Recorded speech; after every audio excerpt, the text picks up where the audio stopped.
문재인 정부 이후에 많이 대두되고 있고 개인적인 가정 문제에서 그냥 부모님 부양하는 문제에서 이게 사회적 문제로 이슈화가 되고 있는 것이 치매인 것 같습니다.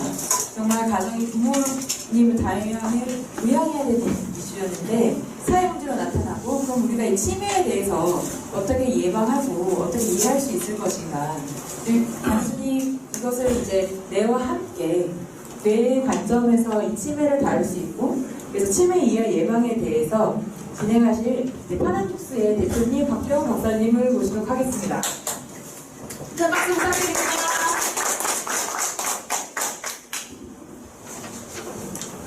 어느 거 원하세요?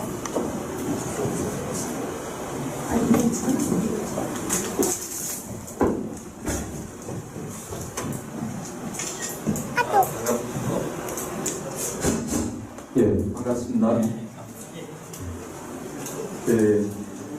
치매에 대해서 간략하게 어떤 종류들이 있고 뭐가 문제가 있는지 설명을 드린 다음에 치매를 좀 올바르게 이해하기 위해서 우리가 뇌에 대한 것도 좀 배워보고 그 뇌를 우리가 이제 어떻게 하면 치매를 예방할 수 있는지 또는 이 치매를 치료할 수 있는지 그런 관점에서 어떤 치료 기법 중에 저희가 뉴로피드백 기법이 있는데 그걸 좀 소개를 더 해드리고 그렇게 진행하도록 하겠습니다.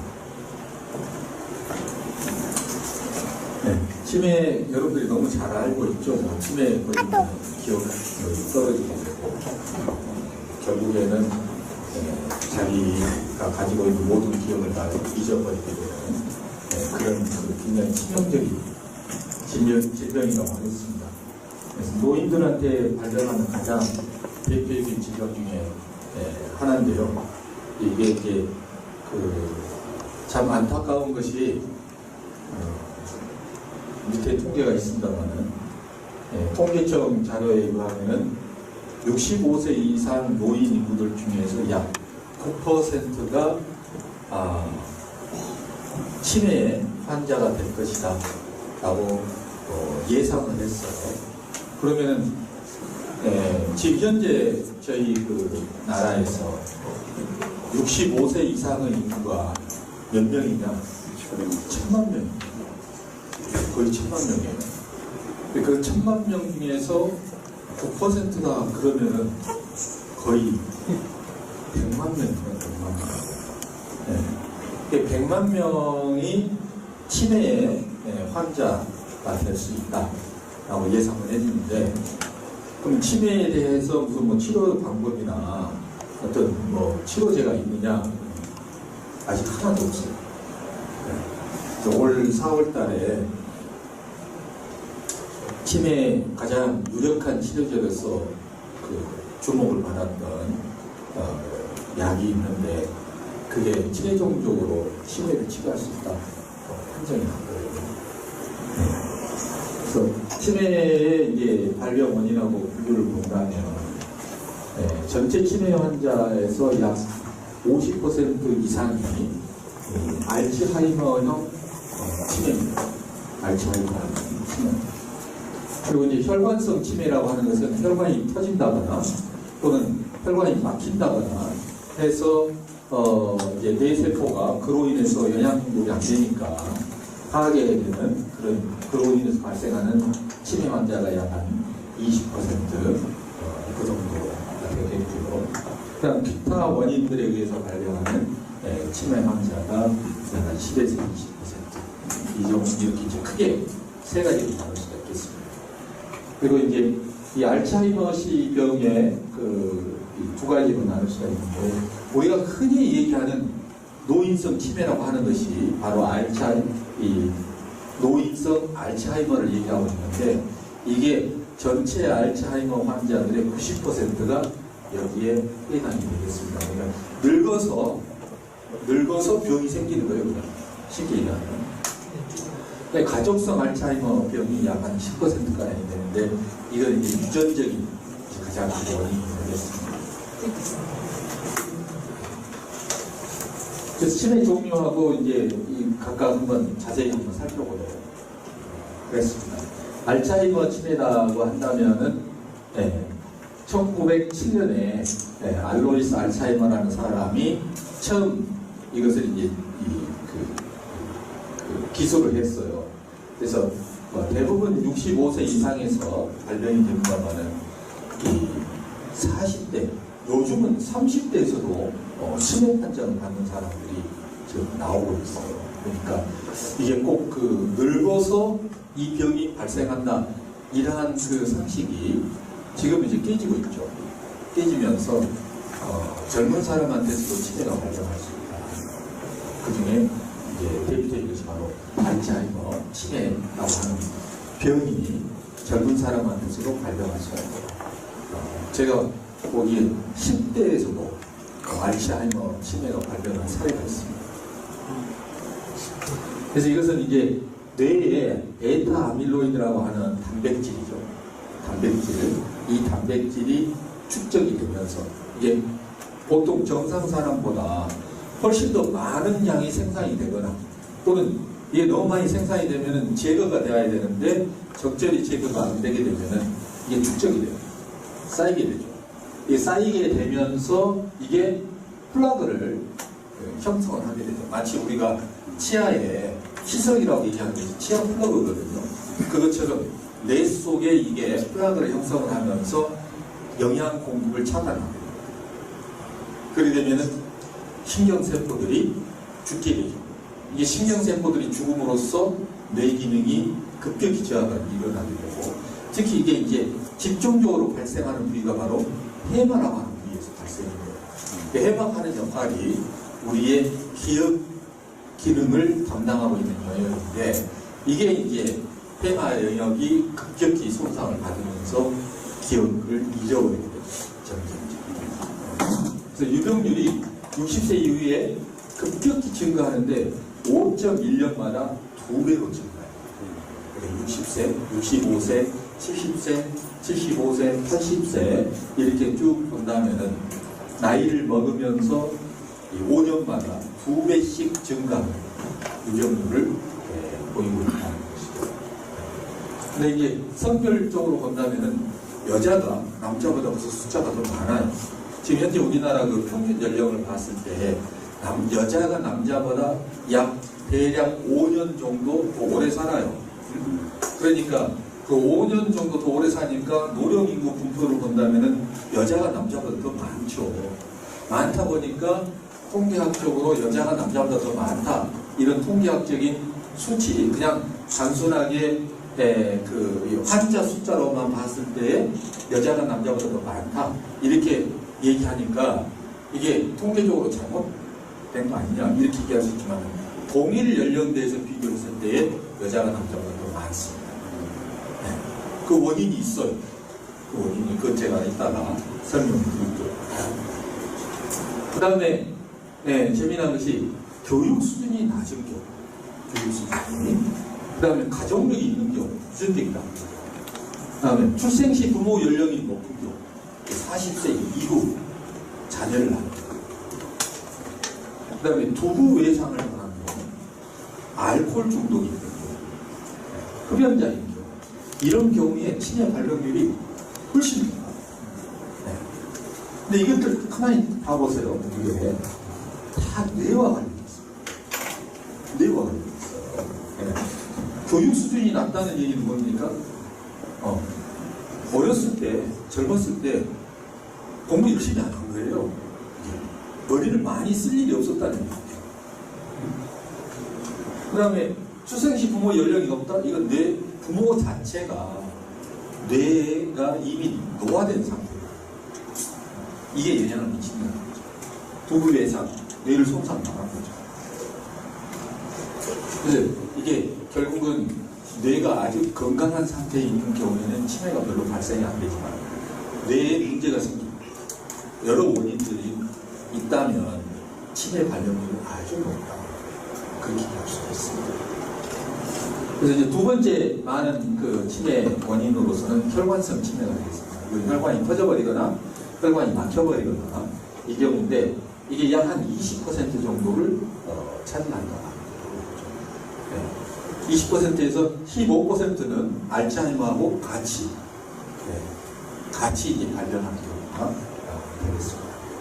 그래서 뭐 여러 가지 그 유형으로 분류가 되는데 다발 정색성 치매, DNA 아밀로이드 혈관증, 다발성 DNA 색전증, 두뇌 동맥 질환, 두 개의 동맥 질환, 뇌로 올라가는 동맥이 두 개가 있어요. 그다음에 이제 심장성 치매, 이제 심장이 심장병이 있어서 혈액순환이 제대로 안 되는 나타나는 치매가 되겠습니다. 그래서 이제 혈관성 치매, 이게 20%가 넘어가는 거죠. 그리고 우리가 이제 노인성 질환을 크게 세 가지로 우리가 뽑을 수가 있는데, 하나가 가장 큰 게 이제 치매고, 두 번째가 이 혈관성 질환이에요. 그러니까 우리가 얘기하면 이제 중풍이죠, 중풍. 쉽게 얘기하면 뇌혈관이 터지거나 막혀버리죠. 그 다음 세 번째가 뭐냐면은 파킨슨병. 파킨슨. 이 세 가지가 3대 노인성 질환이라고 부를 수가 있는데, 이게 이제 뇌혈관 질환의 경우는 두 가지로 나타나죠. 하나가 치매, 하나는 운동장애. 두 가지로. 그래서 우리가 특히 이제 고혈압 있는 분들이 지금 그 얘기는 제가 뺐는데, 치매에 걸릴 확률이 높아요. 고혈압. 그게 왜 그러냐면은 혈관이 막히거나 대부분 이제 터지죠. 고혈압이신 분들이 술을 같이 먹고 있다. 그러면은 제가 직접 관찰한 바로는 혈관이 터져요. 그 확률이 아주 높습니다. 그래서 둘 중에 하나가 딱 나타납니다. 치매 아니면 파킨슨. 둘 중에 하나예요. 그래서 내 혈압이 좀 높다. 그러면은 무조건 술을 끊어야 돼요. 무조건 술을 끊고 이 50대부터서 바로 술을 끊어야 돼요. 제가 요즘에는 그 파킨슨 그 질환자들을 많이 보고 있는데, 남자 파킨슨 환자들 경우 대부분이 술을 많이 먹어요. 20대, 30대 때, 40대 때 술을 되게 많이 먹고, 파킨슨 진단을 받았음에도 불구하고 술을 끊지 않고 계속 마시고 있어요. 자기가, 그래서 어떤 분한테는 제가 물어봤어요. 아니 도대체 왜 술을 그렇게 먹습니까? 술을 끊으셔야죠. 그때 빨리 죽고 싶었어요. 대답이 아주 간단했어요. 내가 이 상태를 계속 오래 가지고 가느니 차라리 빨리 죽고 싶어서 술을 더 먹는다는 거예요. 그건 진짜 물론 개인이 굉장히 고통스러우니까 그렇습니다. 정말 잘못 써요. 파킨슨 환자들이나 치매 환자들이 개인적 고통이 굉장히 커요. 그렇지만 더 큰 고통은 뭐냐? 가족이에요. 그 주변에서 돌보고 있는 가족들이 말로 다 할 수 없는 고통을 당하고, 그걸 본인이 생각을 안 하는 거예요. 자기가 경험을 안 해봤기 때문에. 그래서 이제 그분한테 당신으로 인해 갖고 가족들이 겪는 고통을 생각을 하는 거죠. 그건 굉장히 잘못된 생각이에요. 그렇게 설득을 했습니다. 그 다음에 세 번째 유형이 뇌사후 치매입니다. 머리를 많이 두들겨 맞아버린 거죠. 실제로 교통사고 나거나, 어디에 이제 뇌 어떤 부딪혀서 뇌를 깨졌거나, 권투 선수들 중에서 알리, 유명하죠. 파킨슨병이지만은 결국은 치매하고 파킨슨은 사촌간이에요. 굉장히 밀접한 관계를 갖고 있습니다. 그래서 권투 선수들 중에서 머리를 많이 맞은 사람들이 치매를 많이 걸리게 됩니다. 너무 아주 안 좋죠. 알코올성 치매, 알코올 중독 환자의 약 3%가 치매 환자입니다. 그러니까 이 술이라고 하는 것이 적당히 젊었을 때는 좋지만, 이게 50대에 들어섰다 그러면은 무조건 술을 먹는 양을 줄이거나 아니면은 끊어야 됩니다. 그게 노인성 질환을 예방하는 가장 중요한 방법입니다. 가성치매라고 하는 것은 우울증 환자들 중에 치매로 발전하는 노인들이 있어요. 그래서 노인 우울증이 요즘 이제 이 정신과 질환들 중에서 좀 관심들을 쏟고 있습니다. 과거에는요, 노인은 인간 취급을 안 받았어요. 노인이 성적 욕구가 있을까? 노인이 사랑을 느낄까? 노인이 무슨 우울하고 불안 이런 것들이 있을까? 생각을 했었어요. 네. 근데 노인 똑같은 사람은 왜 그런 게 없겠어요? 모든 젊은 사람들이 갖고 사람이 가지고 있는 모든 정신적 질환은 노인도 똑같이 갖고 있는 노인 사람입니다. 네. 근데 그런 것에 대해서 너무 무관심이 있었어요. 근데 이제 이런 그 노인성 이런 정서 장애 이게 치매로 발전하십니다. 또는 다른 노인성 질환을 유발할 수 있다는 것이 지금 새롭게 나타나고 있는 것이죠. 그래서 이런 이 치매라고 하는 것이 여러 가지가 있습니다. 근데 전부 다 치료가 불가능합니다. 지금 뭐 알츠하이머 병 자체에는 뇌세포가 파괴가 되는데 과거에 우리가 원인으로 생각했었던 베타 아밀로이드 그것만이 주 원인이 아니라는 것이 최근에 밝혀졌어요. 그리고 이제 아주 가장 최근에 밝혀진 것 중에 하나가 뭐냐면은 뇌 속에 철분이 너무 많이 쌓여 있다는 거죠. 치매 환자들이 철분이 너무 많아서 이 철분을 제거하는 것이 치매 치료에 굉장히 중요한 수단이 된다. 그래서 이제 새롭게 지금 연구가 진행되고 있는 것이 중에 하나가 뭐냐면 베타 아밀로이드 펩타이드를 제거하면서 동시에 철분을 조절해 주는 거죠. 철분을. 그러니까 베타 아밀로이드만 제거해가지고는 치매가 치료되지 않는다 하면서 최종적으로 올 봄에 결론이 났어요. 그러면은 다른 원인이 또 있다는 얘기죠. 그 다른 원인 중에 한 가지가 철분 성분이 지나치게 많다. 이게 새롭게 발견된 거고, 그런 그 철분 성분을 낮춰주는 작업이 필요하겠죠. 그래서 두 가지에 대한 베타 아밀로이드를 제거하고, 그 다음에 철분도 좀 낮춰주는 그 두 가지가 이제 막 실험에 들어갔습니다. 그게 결과가 나오기까지 또 한참 걸리겠죠. 한 10여년 걸리지 않을까 싶습니다. 네. 그 전까지는 치료 방법이 전혀 없다. 혈관성 치매 뇌세포 이미 터져가지고 방법 없어요. 치료 방법 전혀 없습니다. 네. 어저께 그제 저를 찾아오신 분이 어떤 분이 계시냐면 휠체어를 타고 오셨는데 병원에서 병명이 뭐냐? 파킨슨 증후군이에요. 이 몸을 사지를 정상적으로 자기 의지대로 움직이지 못하고 이렇게 고개를 계속 흔들고 그러니까 나타나는 외형적인 증상이 파킨슨 병하고 비슷해서 파킨슨 증후군이라고 이름을 붙였지 사실은 병명을 모르는 거예요. 사실은. 네. 그래서 이 병명이 뭡니까? 그랬더니 파킨슨 증후군이라고도 나오고 손의 위축증이라고도 나오고 네? 다계통 위축증이라고도 나오고 병명이 여러 가지예요. 그게 모른다는 거죠. 모른다는 거예요. 움직이시는데. 결국은 이제 이 양반이 그렇게 되는 원인이 뭐였었냐면은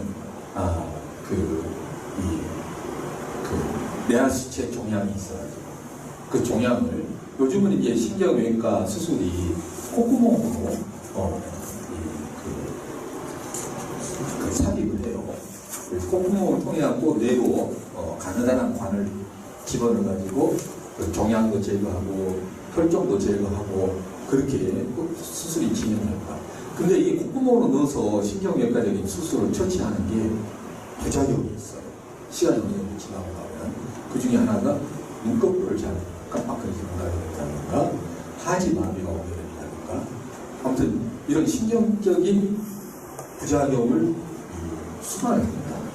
네. 근데 그 양반이 하지 마비가 오고 눈을 못 감아요. 눈 깜빡이지 못해요. 그래서 이제 안면 마비도 조금 나타나고 여러 가지 복합적인 것들이 있는데 이게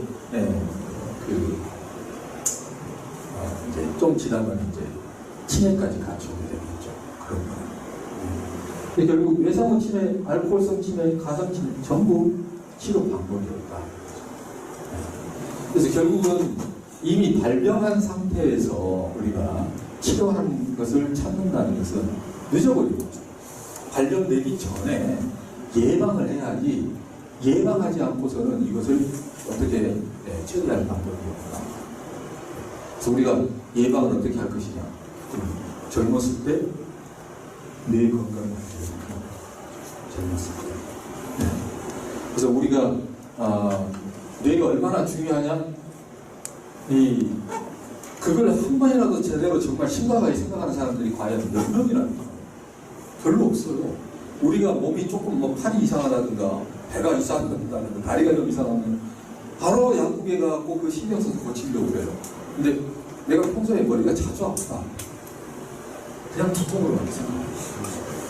그게 나중에 얼마나 심각한 질병으로 발전할 수 있는가에 대해서는 생각도 안 해봤어요. 근데 뇌에 대해서 너무 모르니까 그래서 우리가 그러면은 이 뇌가 어떤 형태로 되어 있고 이게 연령에 따라서 어떻게 변화가 발달이 되어가는지 좀 살펴보겠습니다. 이게 이제 정상뇌하고 치매뇌예요. 정상뇌는 뇌핵 자체가 확실하게 이렇게 살아있어요. 근데 치매뇌는 그냥 뭐 뚜렷한 경계가 없잖아요. 그만큼 세포가 죽어버린다. 이 밑에는 이제 MRI 사진인데 좌측 뇌가 정상뇌예요. 이것은 형태를 보면은 이 촘촘하게 구조가 되어 있는데 이 우측 뇌는 지금 이 빨간색 화살표로 보이고 있는 부위가 해마라는 부위입니다. 해마 부위가 이 좌측 뇌에서는 구멍이 없어요. 까만 구멍이 없는데 그 부위가 우측 뇌에서는 거기에 까만 부위가 훨씬 더 크게 나타나 있습니다. 그것은 해마가 파괴됐다는 거예요. 그 다음에 이제 파란색으로 가리키고 있는 부분이, 파란색 화살표로 가리키고 있는 부분이 뇌실입니다. 뇌실. 이 뇌 속에가 물이 고여있는 방이 있어요. 물이. 그게 이제 뇌수액이라고 그러는데, 이 뇌수액이, 이 뇌, 이쪽, 이게 지금 뇌수액이 고여있는 뇌실입니다. 이것도 뇌실이고요. 네, 이게 뇌실인데, 요 주변에 삥 둘러가지고 이 뇌수액이 다 돌고 있어요. 뇌수액이. 그게 이게 척수로 내려가서 이제 뇌척수액이랑 함께 돌고 있죠. 이게 계속 순환을 하거든요. 이 뇌실이 중요한 게 뭐냐면 여기에서 새로운 세포가 나와요. 새로운 뇌세포. 그리고 이 해마가 또 중요한 것이 단지 이게 기억과 관련되어 있는 것 뿐만이 아니라 이 해마 영역이라고 불러요. 해마 복합체라고 전문 용어는 해마 컴플렉스라고 합니다. 그 영역이 새로운 뇌세포들이 다량으로 만들어집니다. 우리가 죽기 직전까지 뇌 속에서는 새로운 세포가 계속 만들어지는데 이 영역이 파괴됐다? 그것은 새로운 뇌세포가 생산되는 것이 급격히 줄어들어요. 굉장히 치명적인 것이죠. 그래서 저 뇌실이 보시면 정상 뇌에서는 뇌실이 조그만해요. 근데 이것은 엄청나게 커졌죠. 그 주변에 뇌세포들이 대량으로 파괴됩니다. 그러면 저 뇌실에서 생산되는 새로운 뉴런들이 급격히 저하됐다, 떨어진 거예요. 이 해마도 저렇게 많이 파괴됐다는 얘기. 이게 이제 해마 컴플렉스인데 구멍이 뻥 뚫어져 있잖아요. 그러니까 여기서도 해마 세포가 그만큼 많이 파괴됨으로 인해서 기억력도 저하되지만 이게 새로운 뇌세포가 생산되는 것이 급격히 떨어진다. 그러니까 우리가 이제 늙어가면은 이제 그 노인들 치매 환자들 증상들이 어떤 것이냐. 지금 방금 전에 일어난 일 기억 못해요. 바로 잊어먹었습니다. 근데 옛날 자기 10살이 되기 전, 초등학교 들어가기 전 이런 얘기를 해요. 그 굉장히 진짜 옛날 얘기거든요. 네, 장기 기억은 해마의 저장이라고요. 장기 기억은. 이제 옛날 기억들, 오래된 기억들은 대뇌 피지의 저장입니다. 해마하고 하는 역할은 뭐냐? 단기 기억이에요. 지금 바로 일어나고 있는 이런 이 사건들에 대한 기억은 해마에서 처리가 돼요. 그러니까 치매 환자들은 지금 오늘 내가 지금 한 일 기억 못해요. 어제 내가 한 일 기억 못해요. 그렇지만 30년 전, 40년 전 얘기는 오히려 더 또렷하게 기억해요. 그러다가 이제 마지막에는 그것까지 다 지워져 버리는 그런 일이 벌어지게 되죠. 결국은 우리가 뇌 세포가 파괴되지 않게끔 우리가 뇌 관리를 어떻게 하느냐, 이게 치매를 예방하는 방법입니다. 그리고 그게 치매를 치료하는 거예요. 그런 방법이 있느냐? 많은 방법들이 있어요. 많은 방법들이. 생활 속에서 우리가 여러 방법들이 있지만 그 중에 이제 가장 과학적인 방법으로서 뉴로피지를 하는 것을 제가 소개를 해드리도록 하겠습니다. 뇌 무게, 뇌 모양 형태가 있는데 막 태어났을 때 400에서 500g이에요. 근데 성인이 되면 여러분들 뇌 무게는 1.2kg에서 1.4kg 됩니다. 약 3배가 증가해요. 질량이. 무게가 3배가 증가되는데 아이러니컬한 것은 뭐냐면은 뇌세포 개수는 줄어들어요. 뇌세포 개수는 줄어드는데 왜 질량 증가가 일어나느냐? 그것은 뇌세포들 간에 연결해주는 신경섬유가 그만큼 많이 늘어나는 거예요. 그만큼. 네. 그래서 결국은 뇌세포들끼리 연결하는 신경망, 이게 뇌세포의 활동을 결정짓는다, 이렇게 생각하시면 되는 거죠. 뇌 구조가 여기서 보시면은 굉장히 복잡하게 이렇게 얽혀 있습니다. 네. 아주 다양한 개축 구조를 가지고 있어요. 밑에 척수가 있고, 그게 뇌간이라는 것, 간내라고 하는 것, 그 다음에 대뇌라고 하는 것, 이런 구조로 되어 있습니다면은 이것들이 각기 하는 기능들이 다 다르죠. 근데 따로따로 자기 기능을 하느냐? 절대 안 그렇습니다. 이 각자가 서로 아주 밀접하게 연결이 다 되어 있다. 이게 만약에 연결이 안 돼 있다? 그러면 이것들이 각자 따로따로 다 기능을 정상적으로 할까? 그게 안 돼요. 모든 것이 이 생명체라고 하는 것 중에 핵심이 뭐냐면은 전체가 함께 조화롭게 움직여야 돼요. 조화롭게. 그게 제일 중요한 거예요. 심장 딱 띄어냈어요. 몸 밖으로 띄어냈어요. 그러면 이 심장에서 신경을 딱 띄었어요. 신경을 띄어냈어요. 신경만 제거했어요. 그러면 심장이 어떻게 움직이느냐? 심장에는요, 페이스메이커가 그 자체적으로 붙어 있습니다. 그래서 그게 심실과 심방을 제가 수축했다 이해하는데, 수축했다 이해하는데 하는 것을 지 자체적으로 할 수 있어요. 그러면은 이게 신경 조직하고 딱 분리가 되어가지고는 지 자신이 혼자 멋대로 수축이 되어야 합니다. 우리가 달리기를 한다? 몰라요. 내 몸이 얼마나 많은 에너지를 필요로 하는지 심장이 큰말을 모릅니다. 근데 뇌하고 딱 연결됐다 그러면 뇌에서 너 지금 에너지 소비가 많이 되고 있으니까 심장도 빨리 뛰어. 이 명령이 보여지는 거죠. 뇌도 똑같아요.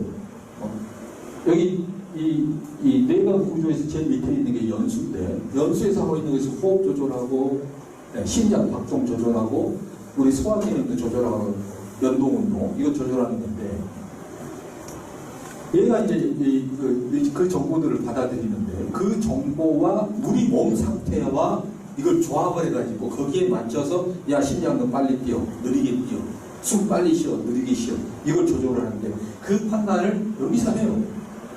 네. 여기서 들어오는 정보가 없이는 그 조화로운 컨트롤이 안 이루어지는 거죠.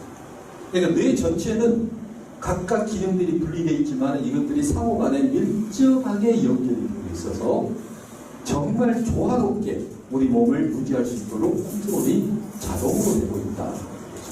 그래서 신경 네트워크가 핵심. 이 신경 네트워크를 우리가 어떻게 잘 만들고 관리하고 유지하느냐, 이게 뇌 건강의 척전입니다. 척전. 그래서 뭐 계층 간에 여러 기능들이 다 있습니다. 자, 일부러 이걸 정리해서 가져왔어요. 왜냐하면 교재로 또 나눠드린다 하니까 여러분들이 읽어보고 공부하시라. 강의나 요거 설명을 안 하겠습니다. 그래서 뇌가 태어나서부터 죽을 때까지 뇌가 쭉 변화가 일어나잖아요. 우리가 이것을 뇌 발달 과정이라고 불러요. 뇌 발달 과정. 이 뇌 발달 과정에서 아주 중요한 세 가지가 되어 있습니다. 하나가 신경망이 발달이죠. 신경 세포들끼리 연결하는 네트워크, 이게 얼마나 잘 발달합니다. 그럼 노화라는 것은 무엇일까요? 뇌세포가 죽는 것은 웃기지만 뇌세포가 죽으면 그것과 연결되어 있는 신경망이 같이 사라지게 됩니다. 네. 근데 뇌세포는 살아있어도 신경망이 망가질 수가 있어요. 그러면 그 뇌세포는 기능이 점점점 축소될 수밖에 없죠. 네. 그게 노화예요. 그게 노화입니다. 그래서 노화의 진짜 문제점은 신경망이 끊어지는 거예요. 치매도 바로 그겁니다. 신경망 중에서 시냅스 영역에 베타 아밀로이드가 플라그를 형성시켜버리면은 뉴런은 문제가 없어도 신경망을 통한 정보 통신이 망가져요. 네. 그래서 작용을 못하게 되는 거죠. 그다음 두 번째가 뭐냐면 수초화라고 하는 건데 그 신경 섬유가 정보를 전송하는 속도가 수초화라고 하는 과정을 통해 가지고 빨라져요. 고속화가 일어난다는 거죠. 정보 고속화. 네. 근데 그 정보가 고속으로 처리되기 위해서는 이게 이 신경 섬유, 신경망은 전선과 같아요. 근데 전선이 구리선으로 해가지고 공기 중에 노출되어 있는 경우하고 대부분 여러분들이 보고 있는 구리선은 보면은 겉에 고무가 쌓여져 있잖아요. 이게 전련되어 있다고 하는데 이 두 개가 전송 속도가 큰 차이가 있습니다. 신경 똑같아요. 그냥 피복이 없는 것과 피복이 있는 두 가지 종류의 이 신경 섬유가 있는데 성장하면서 나이가 들면서 50대까지 피복이 만들어져요. 피복. 근데 그 피복이 잘 안 만들어지는 사람들이 있어요. 그게 무슨 병이냐? 무수초화병. 그 피복이 안 만들어지는 병이거든요. 그것도 실제 있어요. 그러면은 뇌 속에서 정보 처리 속도가 수초가 있는 유수초화에 비해서 얼마나 느리냐? 100분지 스피드. 100분지 넣거든요. 100분지. 그러니까 수초화가 정상적으로 되어 있는 사람들은 뇌 속에서 정보가 1초에 100m를 달리는 속도로 정보가 전송이 돼요. 그게 안 이루어지게 되면 1초에 1m를 돼요. 그럼 뇌 속에서 무슨 일을 하겠어요? 외부에서 자극이 오는데 그것을 정상적으로 처리를 못하는 거죠. 심각한 인지장애가 발생합니다. 세 번째가 뭐냐면은 새로운 뇌세포가 계속 만들어져요. 계속 만들어져요. 그래서 네 군데, 우리 뇌 속에 네 군데 영역이 중요한 네 군데 영역이 있는데 그 네 군데 영역 중에 아까 지금 얘기한 헤마 컴플렉스라든가 뇌식이라든가 이런 것들이 포함되어 있습니다. 거기에서 새로운 뉴런이 계속 만들어져요. 그게 언제까지 만들어지냐? 죽기 직전까지. 근데 이렇게 만들어지는 뇌세포들이 중요한 게 뭐냐면 자리를 잡아요. 뇌 속에서. 이동, 그걸 이제 마이그레이션이라고 부르는데 이동을 해요. 딱 만들어지면 그 자리에 있는 게 아니라 필요한 위치로 이게 이동이 일어나죠. 그걸 마이그레이션이라고 해요. 그래서 이동이 돼서 그 필요한 자리에서 자리를 잡고 주변에 있는 기존의 뉴런들하고 신경망을 형성을 하게 되죠. 연결을 하는 거죠. 그렇게 해서 다시 작동을 하게 됩니다. 이게 몇 %냐? 20%밖에 안 돼요. 새로 생긴 신경들이 자리를 잡아서 생존하게 되는 확률이 약 20%. 그걸 어떻게 하면 높일 수 있느냐? 이걸 확 높여버리면 뇌세포가 없어지는 것을 우리가 막을 수가 있어요. 굉장히 중요한 것이죠. 네. 그래서 발달 과정에서 이렇게 세 가지 굉장히 중요한 과정이 있는데 이게 사실은 전부 다 신경망과 관련된 얘기예요. 전부. 네. 그러니까 여기 이제 세포백이 있어요. 이게 뉴런의 모양입니다. 이게 뉴런, 한 개의 뉴런이 이렇게 생겼어요. 그래서 여기 이제 세포백이 있고, 세포백이. 그 여기서 이제 이 축삭이라고 하는 한 가닥의 긴 발이 나오게 되는데, 이게 옆에 있는 뉴런들하고 연결을 하는 그 발이에요. 이게 점점점 길어 나오죠.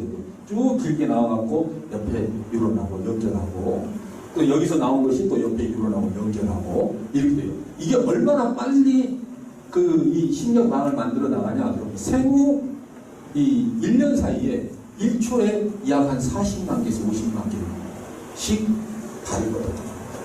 어마어마한 속도죠. 어마어마한 속도. 네.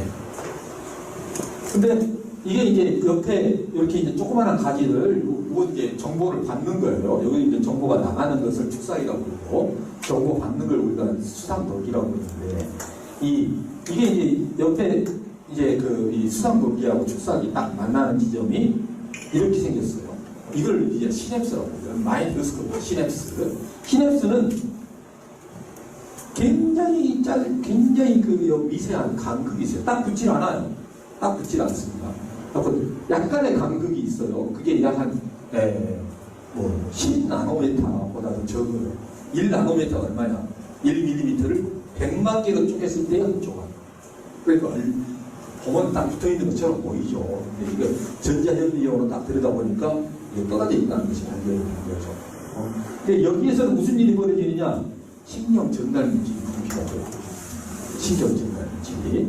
이 신경 전달 물질이 요 안에 딱, 요 끝에 고여 있다가, 이게 지금 축사기거든요. 끝에 이렇게 딱 고여 있다가, 이게 여기에서 이제 전기 신호가 쫙 오면은, 이게 옆에 딱 붙어가지고, 요것들이 빵빵빵 터지면서, 안에 들어있던 신경 전달 물질들이 쫙 분비가 돼요.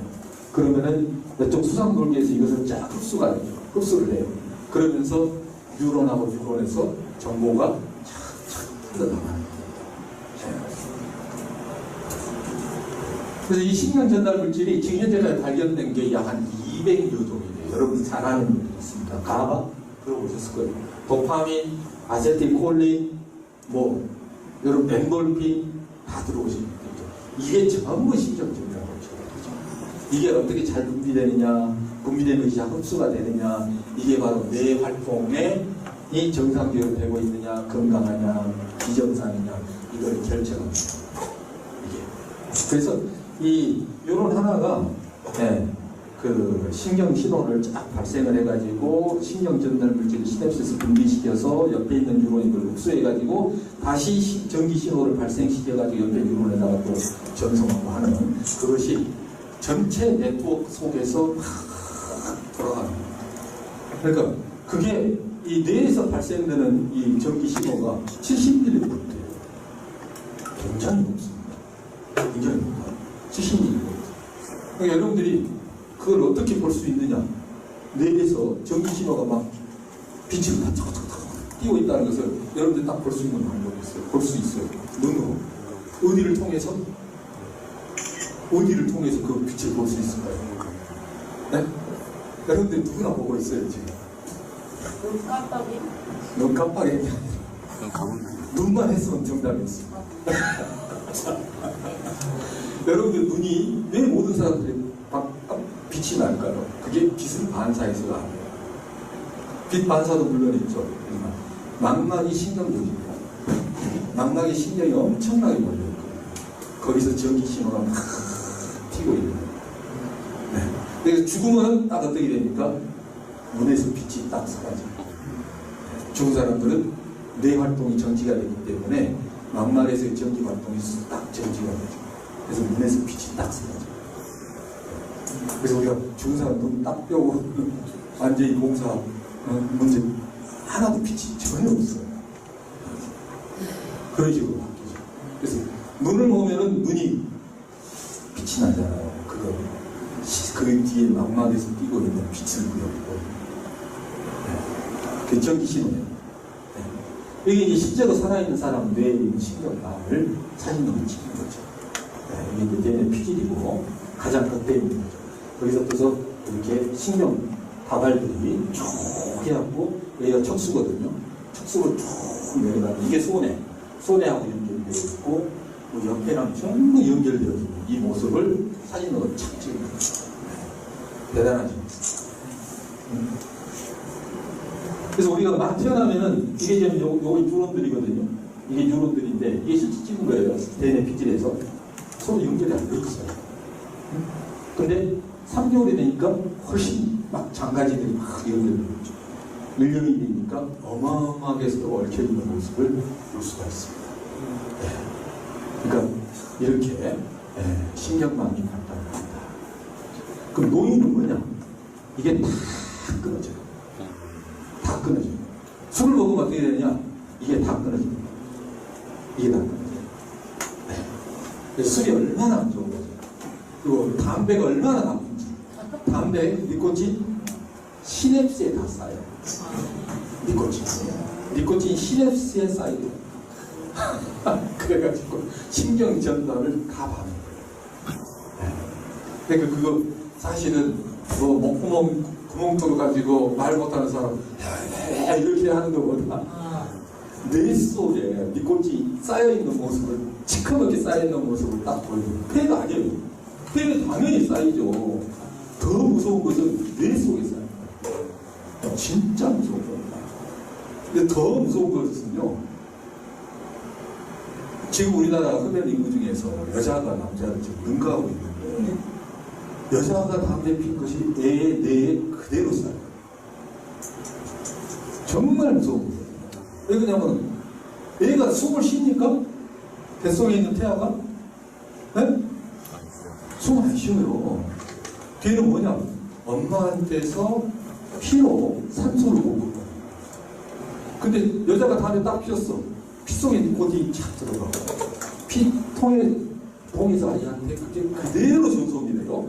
또는 엄마 몸속에 쌓여있는 니코틴이 그대로 전송이 돼요. 아이의 혈중에 니코틴이 그대로 흡수하지 않았고 그게 몸에 쌓여요. 근데 그게 뇌 속에도 쌓이기 때문에 뇌 발달이 안 되는 거예요. 그 애들이 태어나면은 장애가 될 확률이 아주 높습니다. 그래서 여자들은 절대 담배 피우면 안 돼요. 절대.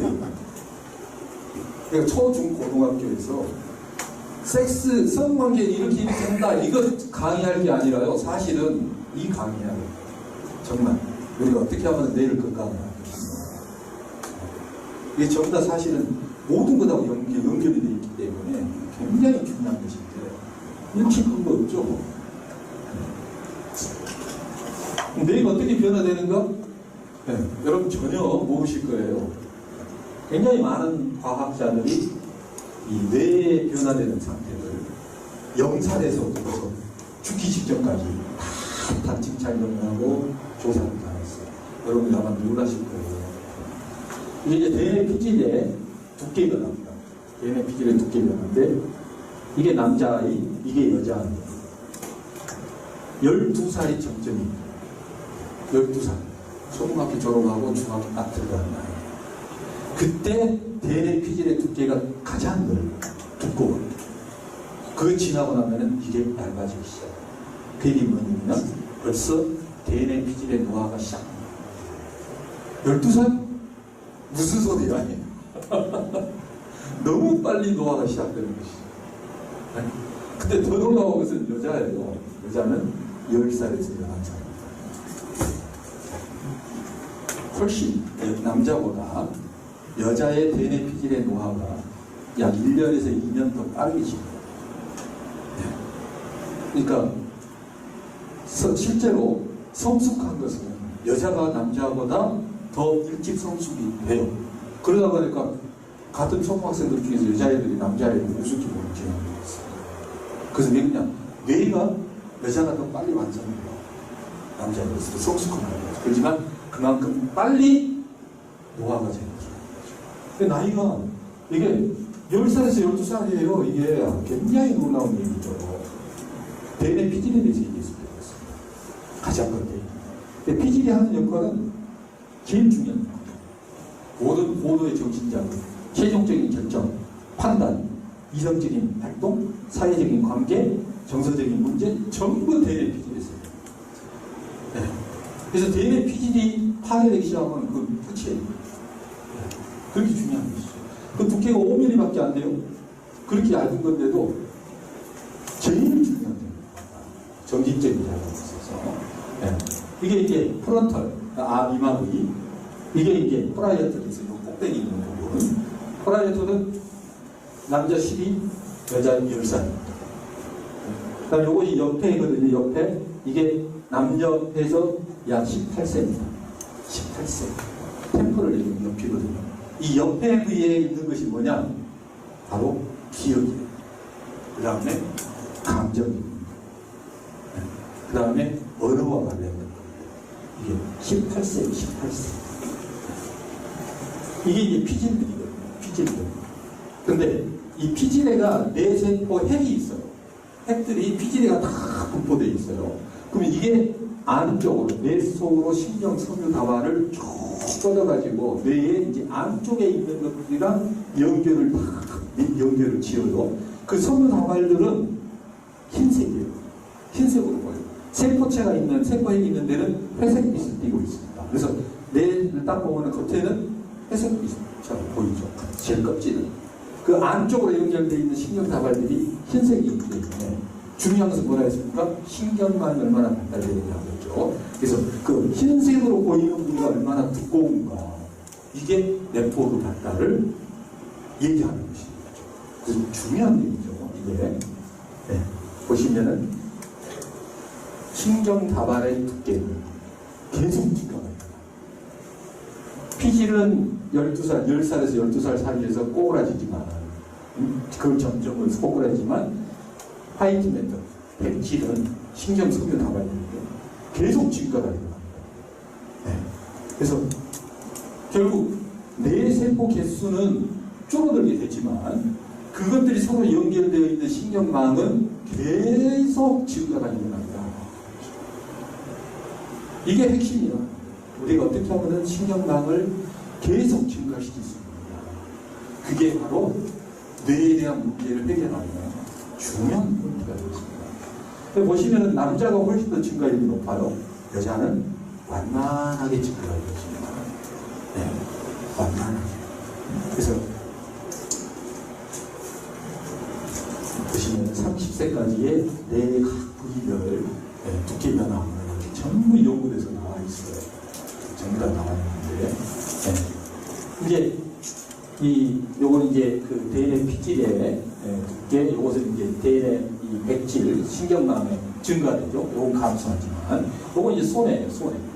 손해 운동 관절인 거죠. 이게 회색질 피질이죠. 감소합니다. 그렇지만 손해의 신경망은 증가가 일어나요. 그렇지만 증가하는데 몇 살 때? 15세가 정점. 15세 지나고 나면은 평형세. 그 얘기는 뭐냐? 우리 인체가 운동 능력을 급격히 발달시킬 수 있는 것은 15살. 그래서 내가 운동선수가 성공하고 싶다. 그러면은 15세 이전에 운동을 반드시 시작해야 돼요. 그래야 손해가 제대로 발달됩니다. 요거 이제 뇌간이라고 하는 우리 생명을 유지시키는 제일 중요한 부분입니다. 이것도 보시면은 약 한 20세가 정점이에요. 20세가 정점. 이건 이제 시상이라는 거예요. 이게 이제 기저핵이라고 하는 부위들인데 이 네 가지가 기저핵이 뭐냐? 수위 운동을 조절합니다. 수위 운동. 근데 보시면 전부 다 꼬그라져 있어요. 전부 다 하얀 색입니다. 그래서 파킨슨병은 기저핵의 파괴로 인해서 일어납니다.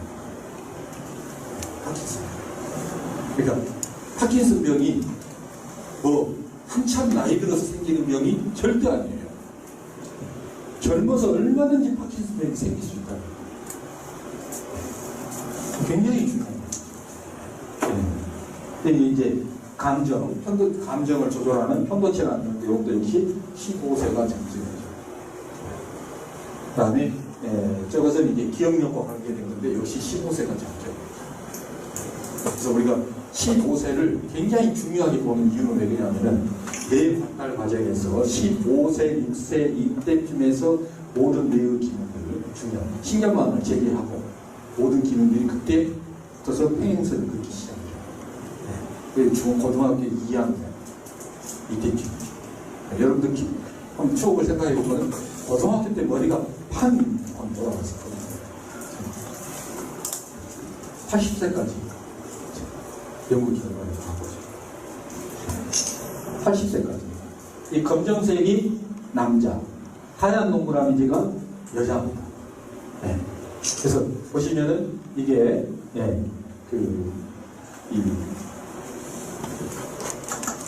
인트로크레니얼 발륨이니까 뇌 속에 있는 뇌 전체적인 체적이에요. 체적인데 딱 보시면은 체적 변화가 15세까지, 12세까지 해가지고 평행선이지만은 여자의 경우는 20세가 넘어가면서부터서 하얀 모습. 이걸 보시면은 이것은 토탈 브레인 발륨이거든요. 전체 뇌의 최적이에요. 전체 뇌의 크기예요. 전체 뇌 크기를 딱 보시면은 이 나이죠. 20살. 20살을 기점으로 해서 남자는 하얀 목살. 근데 여자는 좀 더 이기예요. 16살. 그때부터 전체 뇌 크기가 줄어들기 시작한다. 그리고 이것은 인트로크레니얼 발륨인데 이것도 역시 같은 패턴을 보이고 있다. 그러니까 결국은 우리가 생각한 것보다 뇌의 노화는 굉장히 일찍부터 시작한다는 거예요. 40살 넘어서 뇌의 노화가 시작하는 건 아니다. 한 가지 다행스러운 것은 우리가 이 신경망이라고 하는 것, 이것은 계속 증가가 돼요. 다행스럽게. 계속 증가가 돼요. 그래서 우리가 신경망을 잘 관리하는 것이 뇌 건강을 유지하는 가장 중요한 포인트다.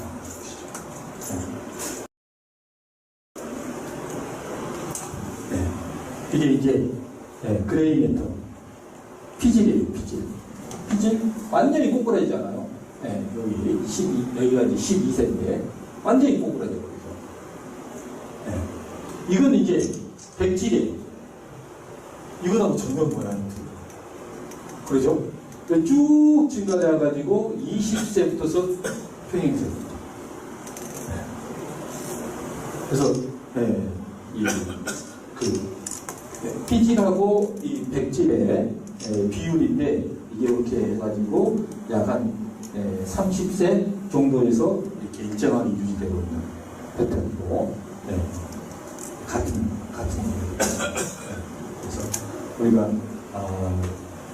뇌 관리에서 중요한 거 이게 지금 30세부터서 직선 이루고 있는데 남자보다 여자가 노화가 더 빨리 일어나게 되고 뇌세포가 더 일찍 파괴가 일어나게 되고 신경망이 더 일찍 파괴가 일어난다. 그러니까 여자가 치매나 그런 파킨슨병이나 그 숫자가 더 많을 수밖에 없는 거예요. 뇌 자체의 발달 과정에서 여자가 더 빨라요. 노화가. 그래서 치매 환자가 여자가 훨씬 많습니다. 그러면 여자들이 뭐 출산의 고통을 겪어서 그런다 아니라는 얘기죠. 그게 전혀 틀린 얘기다. 그러니까 여자들이 훨씬 일찍 붙어서 뇌 관리에 신경을 쓰고 정말 젊어서부터서 열심히 뇌의 건강을 증진시켜야 합니다. 정말 중요합니다. 그러니까 이 여자들한테 담배 끊게 하고요, 술 먹지 말게 하고 이건 국가적으로 해야 됩니다. 스트레스 관리는 어떻게 해요, 그러면? 이게 이제 뇌가 건강해지면 스트레스에 대한 저항 능력이 높아져요. 그래서 스트레스는 전부 상대적이에요. 어떤 사람한테는 스트레스로 다가가지만 어떤 사람한테는 그거 웃음거리밖에 안 되죠. 생활고도 스트레스가 아닐 수 있다고 하는데. 아니 생활고 자체도 스트레스죠. 근데 그것을 스트레스로 받는 사람이 있는가 하면은 내가 극복해야 할 것으로 생각하는 사람이 있어요. 그것은 뇌 구조가 달라서 그렇습니다. 그래서 그것을 이제 영어적으로 소시오 이코노미 임팩트라고 부르는데 실제로 사회 경제적인 빈곤층이 뇌 크기가 적어요. 그 주 원인이 음식 때문입니다. 밥을 제대로 못 먹었습니다. 중요한 것이 단백질이죠. 단백질 섭취가 적기 때문에 사회 빈곤층들이 뇌 크기가 정상보다 약간 작고 거기에서 장애아로 태어날 가능성이 굉장히 높고, 태어나는 게 아니라 발생이에요. 발생이에요, 발생. 그러니까 태어나는 장애로 태어나는 경우 극히 적습니다. 극히 적어요. 만들어지는 것이죠. 그래서 우리가 굉장히 중요한 내용들이죠. 굉장히 중요한 내용들인데 이런 게 전혀 사람들한테 안 알려집니다. 너무 안타깝습니다. 그래서 이제 뉴런들이 이렇게 상호 정기적인 신호를 일으키면서 서로 대화를 나눈다. 이러한 그 정기적인 뉴런 간에 정기적으로 주고받는 것을 우리가 뭐라고 하느냐? 데이터라고. 그래서 우리가 뭐 뇌를 관측하기 위해서 옛날에는 방법이 없어서 뚜껑 열고 뇌를 직접 눈으로 봤습니다만 지금은 살아있는 뇌를 MRI라든가 스펙트라든가 PET라든가 또 그 엑스레이, CT 촬영 이런 걸로 해서 살아있는 뇌 상태를 다 볼 수가 있어요. 근데 이것들은 인체에다가 굉장히 큰 자극을 줘요. 심지어는 방사성 동위원소를 몸에다 심어가지고 그 방사성 동위원소에서 이 방사성 물질이 방출되는 것을 측정을 해서 뇌의 활동 상태를 판단합니다. 스펙트하고 패턴으로. 네. 여러분들 목소리에 나한테 핵물질을 집어넣는다. 우리 뭐 북한에 떠들고 있는데요. 그게 진단 방법 중에 하나예요. 네, 그래서 1년에 몇 번 이상 할 수 없게끔 법적으로 제한 요건이 되어 있죠. CT, 병원에서 뻔하면 CT 촬영하는데요. 굉장히 몸에 안 좋습니다. 엑스레이잖아요. 엑스선? 그것도 어떻게 하면 방사선. 그 계속 몸에다가 쏴대는데 세포 파괴 일어나죠. 굉장히 안 좋습니다. 제일 안전한 건 뇌 속에서 발생하고 있는 전기 신호를 그냥 측정하는 거예요. 측정하는 거예요. 우리 체온 측정하는 거랑 똑같습니다. 그게 뇌파 측정입니다. 그래서 그 뇌파 측정을 해가지고 우리가 뇌의 상태를 바로바로 알 수 있어요. 비용도 굉장히 저렴합니다. 네. 그래서 이런 뇌파 측정을 해서 알 수 있는 것, 축산의 활동 상태, 시냅스의 신경 전달 물질 제대로 분비되느냐 안 되느냐, 시냅스가 어떤 종류냐, 뭐 여러 가지 이런 정보들을 전부 다 알 수 있어요. 뇌파만 가지고 다 분석해 볼 수 있어요. 어디 가서 찍어야 돼요? 아무 데서나 찍을 수 있어요. 휴대하고 갖고 다닐 수 있으니까. 스마트폰. 네. 그래서 뇌파 정의 좀 내용들이 어렵습니다만 아무튼 뉴런 상관에 전기 발생하는 전기 신호다 이거죠. 이게 언제 처음으로 발견이 됐느냐? 1929년이에요. 지금부터 90년 전. 얼마 안 된 얘기죠. 제가 어제 뉴스를 보면서 깜짝 새삼스럽게 놀랐던 뉴스가 하나 있어요. 네. 현생 인류, 네안데르탈인하고 현생 인류가 서로 사랑을 나눠서 유전자가 서로 혼합되어 있다. 이게 옛날부터 알려져 있던 것이거든요. 근데 네안데르탈인이 언제까지 생존했었는지 아세요? 3만 년 전이죠. 3만 년 전. 현생 인류가 언제 시작이 됐느냐? 약 2만 5천 년 전. 우리 지구 역사가 얼마나 됩니까? 몇십억 년이거든요. 그 가운데에서 우리 인간이 현생 인류, 우리 인간이거든요. 지금 현재 여러분들 2만 5천 년 전에 나타난다는 거예요.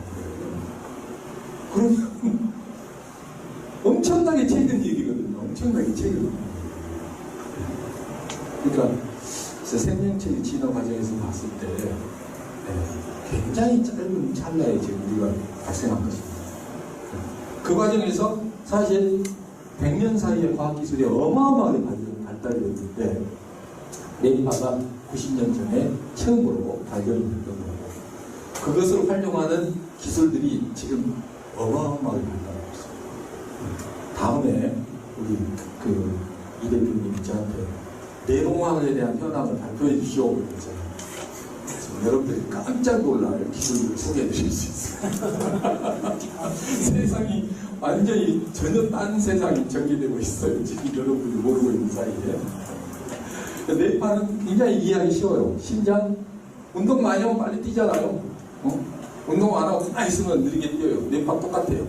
뇌파 몸 움직임하고는 관계없어요. 내가 정신활동을 많이 하면은 뇌파가 빨리 뛰어요. 정신활동을 안 하면 뇌파가 느리게 뛰어요. 심장은 몸의 활동이고 뇌는 정신적인 활동을 얘기하기 때문에 기존 개념이 틀리죠. 그렇게 생각하면 간단해요. 이야기 무지하게 편하면 똑같은 생체 신호 중에 하나입니다. 그래서 뭐 병원에 가서 뇌파 찍어보면은 이런 그래프들이 나와요. 이걸 보고 우리가 이 사람 뇌파가 정상이다 비정상이다 이걸 판단하는데 약 한 90년 동안에 수없이 많은 임상이 이루어지면서 정신적으로 어떤 문제가 있으면 뇌파가 어떻게 나오더라 이게 다 밝혀졌어요. 간질 환자는 뇌파 이렇게 나오고, 우울증 환자는 뇌파가 어떻게 나오고, 뭐 자폐 환자는 어떻게 나오고, 조현증 환자는 뇌파가 어떻게 되고 다 나와 있어요. 예. 전부 다 연구 다 되어 있습니다. 근데 문제는 뭐냐? 관찰은 좋아요. 진단도 좋아요. 다 훌륭해요. 그게 핵심 아닙니까? 그래서 1950년대부터서 뇌파가 진단이 됐어요. 그 다음에 소관 어떻게 바꿀 것인가, 어떻게 정상적인 것을 바꿀 수 있는가, 그 연구가 시작됐죠. 그래서 찾아낸 것이 바로 피리입니다. 여러분들, 우리가 생명을 유지하는 데서 제일 중요한 일이 뭡니까? 항상성 유지. 체온 36.5도, 거기서 단 0.5도만 바뀌어도 여러분들이 몸이 바로 이상해집니다. 바로 이상해집니다. 내가 37도, 36도, 바로 이상해집니다. 근데 뇌의 체온은 뭐냐? 뇌가 정상적으로 작동하느냐 안 하느냐는 뇌파를 지켜보고, 눈 감으세요. 눈을 감고 있을 때의 특정한 뇌파 리듬이 나옵니다. 특정한 뇌파. 눈을 감았을 때 이런 리듬이 나와요. 모든 인간한테서. 모든 인간한테서 이런 형태의 리듬이 나오는데, 정상 인간은 이게 몇 번 뛰는 리듬이 나오느냐? 1초에 9번에서 11번. 그게 정상 수치. 내가 뇌파를 측정을 했다. 근데 1초에 9번이나 10번이나 11번 뛰는 리듬이 나온다. 그러면 그것은 건강하잖아요. 네. 마치 체온 36.5도 나온 사람하고 똑같아요. 그게 기준이에요. 그게 기준. 근데 내가 뇌파를 찍었어요. 근데 1초에 8번밖에 안 돼요. 뭐 9번 뛴 거 나고 8번 뛴 거 나고 뭐 별 상관 없는 거 아니냐? 천만의 말씀. 하늘과 땅 차이. 네. 왜 하늘과 땅 차이? 아주 쉬운 비유로 해드릴게요. 1초에 8번 뛴다는 얘기는 1초에 8개의 정보를 처리한다고 생각할 수가 있어요. 사실은 그거 아닙니다만은 이해하기 쉽게 제가 비유를 합니다. 1초? 자, 그러면 1분에 8번 뛰는 것하고 9번 뛰는 것하고 어떤 차이가 있을까요? 한 번 뛰는 거 차이잖아요. 1분이면 60번 차이예요. 60개 정보 처리를 누가 더 잘하느냐? 못한다. 1분. 1시간이면 3,600개의 정보 처리가 가능하죠. 네? 뇌 속에 뉴런이 몇 개가 있느냐? 1,000억 개. 1,000억 개 이상이죠. 그 뉴런 하나하나가 1초에 한 번씩 정보 처리하는 것이거든요. 1분이면 60개라고 했잖아요. 60 곱하기 1,000억 해보세요. 얼마입니까? 6조 개의 정보 처리 차이가 생깁니다. 1Hz가 단순한 얘기가 아니다. 그러니까 8Hz, 9Hz 1 차이가 아니라는 얘기예요. 엄청나게 하늘과 땅 차이라는 얘기예요. 그래서 우리가 뇌파 측정 딱 해서 여러분들 뇌에서 1초에 8번밖에 안 되는 리듬이 나왔다. 노화가 상당히 진행됐습니다.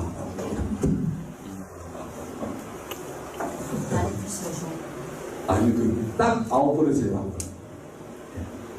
너무 빨라도 안 좋아요. 에너지 소비가 커버리거든요. 안 좋은 거예요. 심장이 1분에 70번, 65, 60에서 70이 정상이거든요. 그럼 내가 80번 뛰면 내가 심장이 더 건강한 거냐? 아니에요. 그 비정상입니다. 똑같아요.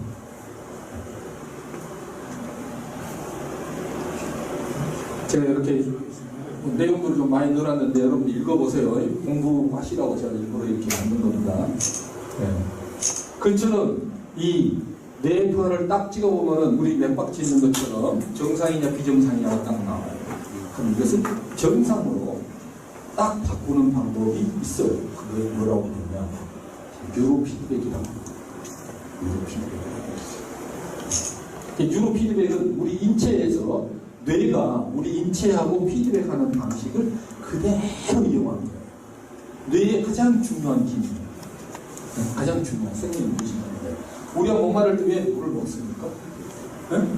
내가 그냥 먹고 싶으니까 먹고 싶다라고 하는 그 과정에 있어서 우리가 생각해야 될 게 뭡니까? 목이 마르다. 그 얘기는 내 몸에서 수분이 부족하다는 것이죠. 그걸 어떻게 아느냐 이거예요. 내 몸에 수분이 부족하다는 걸 어떻게 알 것 같아? 혀가 바짝 마르니까? 입술이 마르니까? 그냥 땡기니까? 굉장히 우리 몸은 기계하고 똑같습니다. 온몸에 센서들이 쫙 분포되어 있어요. 센서들이. 그럼 목이 마르다. 우리 몸에 수분이 부족하다는 것은 어디서 감지를 하냐? 심장에서 감지를 하냐? 거기서 이제 노폐물들을 걸러내잖아요. 거기서 무엇을 동시에 측정하냐면은 혈중 염도가 몇 퍼센트나 이걸 측정해요. 혈액 속에 소금기가 얼마나 들어있냐 이걸 딱 측정합니다. 그래서 정상 수치가 딱 있거든요.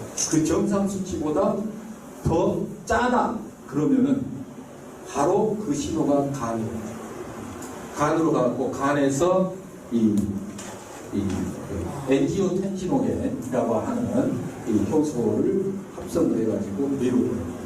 그 뇌에 서포미컬 오건이라고 하는 데에서 그 신호를 딱 받고 거기에서 내가 목이 마르다 하는 느낌을 딱 느끼게 만들어줘요. 그러니까 여러분들이 내가 목이 마르다 라는 느낌은 뇌에서 느껴지는 거예요. 뇌에서. 무엇에 도움을 받아가지고 심장에 도움을 받았어요. 그러면 어떤 일이 벌어지냐? 뇌에서 바로 심장에다가 너 소변 배출하지 마.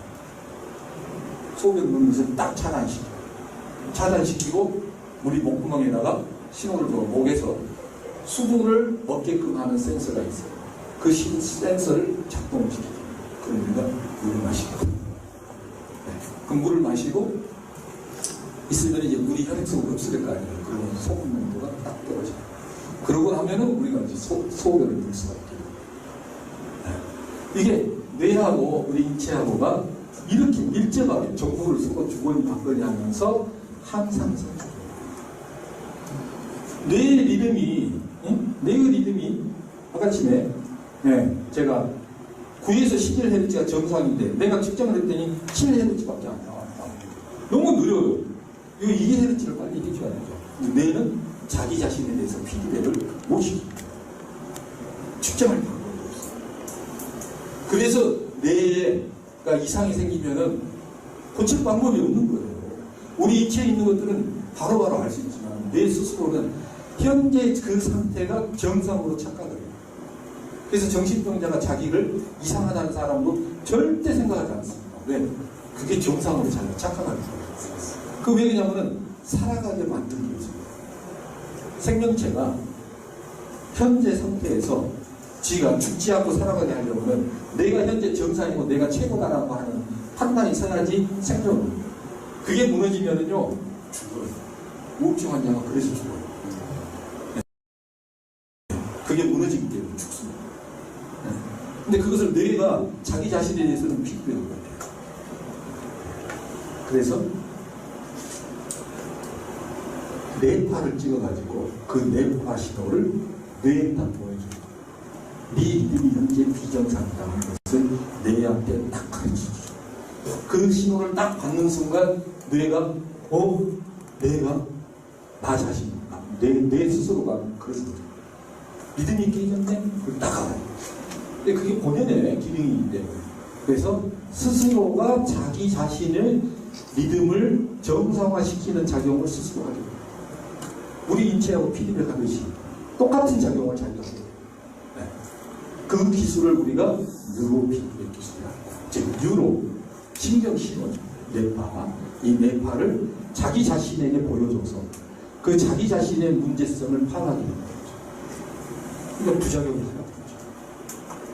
그렇게 해서 좋은 리듬이 만들었을 때에만 자기가 스스로 컨트롤할 수 있도록 조건을 딱 걸어줘요. 그러면은 느린 뇌파를 빠른 뇌파 리듬으로 바꿀 수가 있어요. 그 기술을 언제 처음으로 발견을 했느냐? 1959년. 그래서 그때는 그걸 몰랐어요.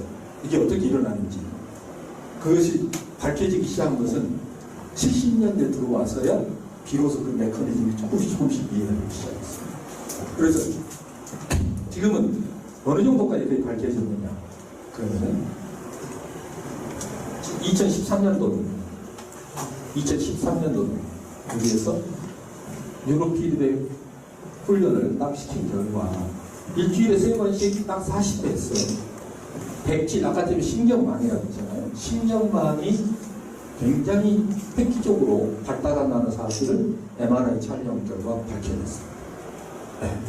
그러니까 뉴로 피드백이 진짜로 뇌 구조를 바꾸는 기술이구나 하는 것을 확인한 거죠. 그래서 이 뒤로 이제 굉장히 많은 연구 논문들이 발표가 되면서 뇌가 스스로 자기 자신을 변화시킬 수 있다는 사실이 이제 확인이 나는 거죠. 그러면서 이제 이 뉴로 피드백이라고 하는 것이 아주 굉장히 주목을 받게 됩니다. 그래서 굉장히 많은 과학자들이 이 연구를 했었고요. 보시면 파블로프 박사 1904년입니다. 러시아 과학자 쭉 해가지고 굉장히 많은 과학자들이 연구를 진행하고 있습니다. 약 100년의 역사 갖고 있습니다.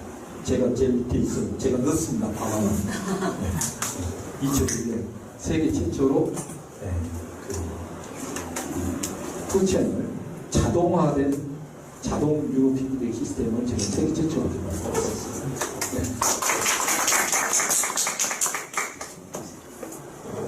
그래서 이제 여러 가지 뭐 기술적인 얘기들이 있어요. 이 기술적인 얘기들은 이제 뇌파를 어떻게 조절을 할 것이냐, 사람에 따라서 뇌의 상태가 다 다르기 때문에 사람에 따라서 이렇게 뇌파 조절하는 방식이 다 틀려요.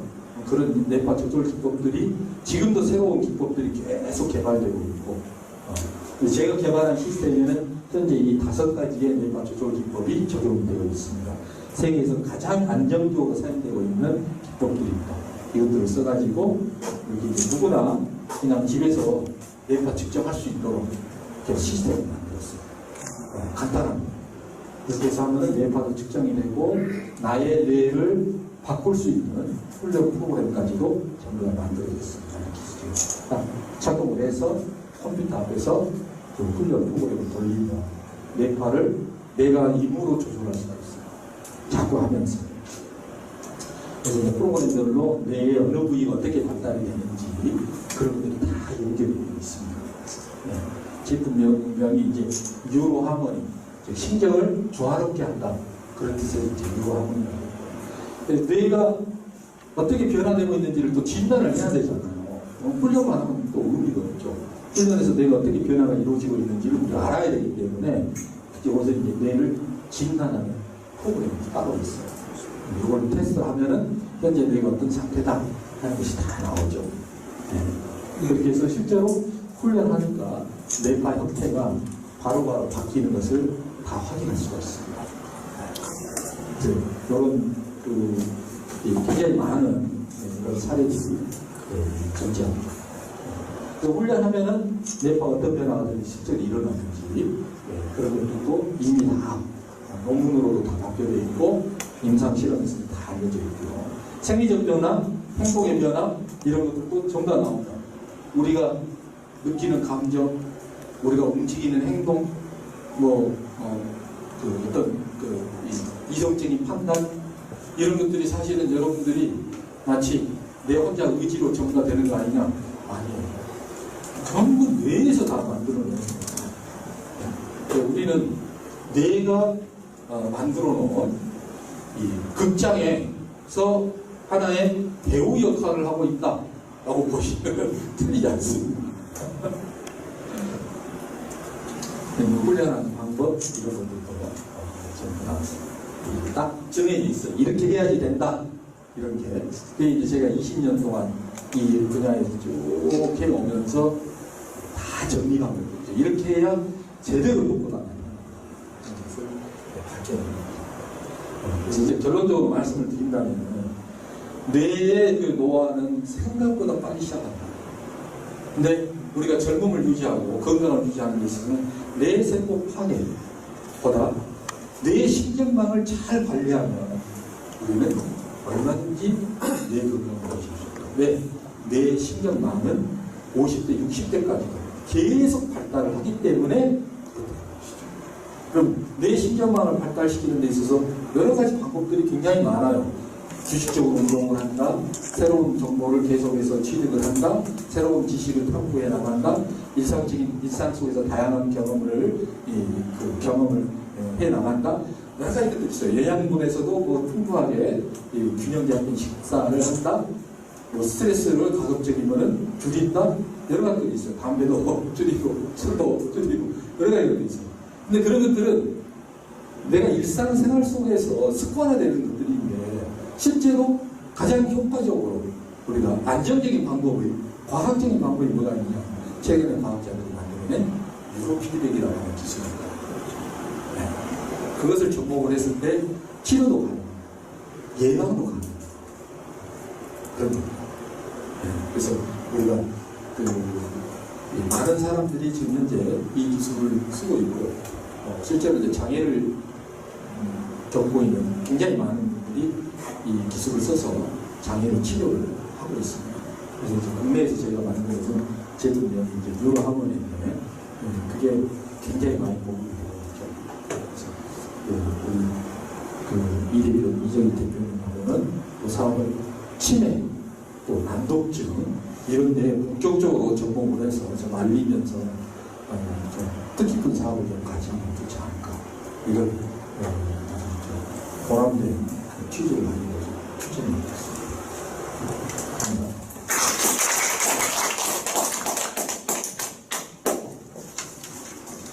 질문 네네. 질문 있으시는 분? 질문이 너무 많아서 시간이 잠깐. 근데 치매가 이렇게 진행된 사람은 어떻게 똑같습니다. 그냥 하면은 진행 속도를 굉장히 늦출 수가 있고 다시 회복을 시킬 수 있습니다. 뇌는 죽을 때까지 변해요. 죽을 때까지 계속 변하는데 그것을 망가지도록 놔둬버리면 가속이 되죠. 근데 그것을 망가지지 않도록 딱 막고 다시 살려낼 수가 있다.